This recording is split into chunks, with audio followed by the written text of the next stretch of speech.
Hey there traders, welcome back for episode 42 from the stockbandit.tv. I'm always glad that you made it, and I hope that your weekend has been nice. So as we stare at a brand new week of trading coming up tomorrow, it's time to take a look at the major averages and see what the big picture looks like. That's where our week begins. It's where most stocks are going to find their inspiration, if you will. They're going to follow suit for the most part, and therefore it certainly benefits us to see what the overall market may do and get some kind of feel for some important levels to be watching there, and then make a trading plan according to that as well.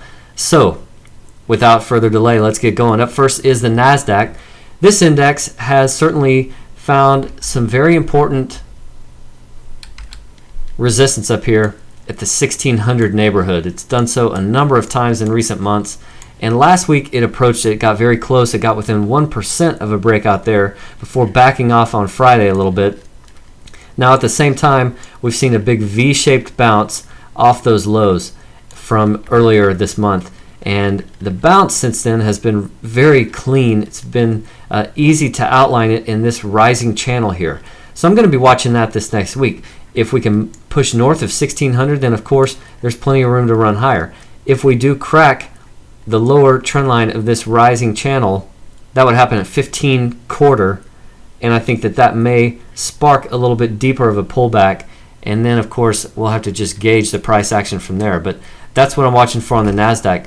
On the S&P 500, also have a rising trend line here as well to keep an eye on. A move down through the 804 area, 800, call it that, and this one may see a little bit deeper correction than just a day or two, and that's really all we've seen since we bottomed out back here earlier this month. We've gotten a couple of down days at a time, but generally it's been one direction, up.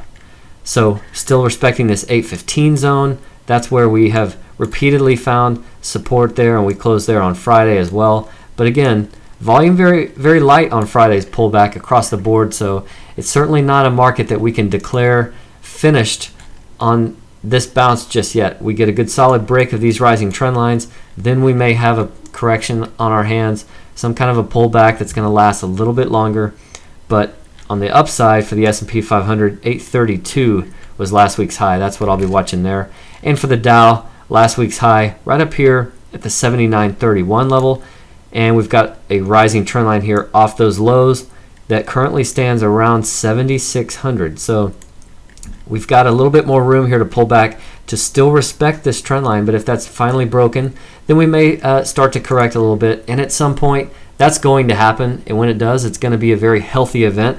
Stocks cannot run like this forever, and when we do get a pullback, we not only see which stocks hold up better in relation to other stocks, so we get some feel for relative strength, but we also get a feel for whether or not we're going to carve out a higher low at some point, and possibly change the direction of this trend. Right now, this is just a bounce within the confines of a big picture downtrend. But if we pull back and the buyers are there to support it, and we see a secondary move back up from some level down here, that's going to be very encouraging to see. So that's what I'm going to be watching for this next week. As always, thank you for joining me. I will be back soon with more videos, but in the meantime, trade like a bandit.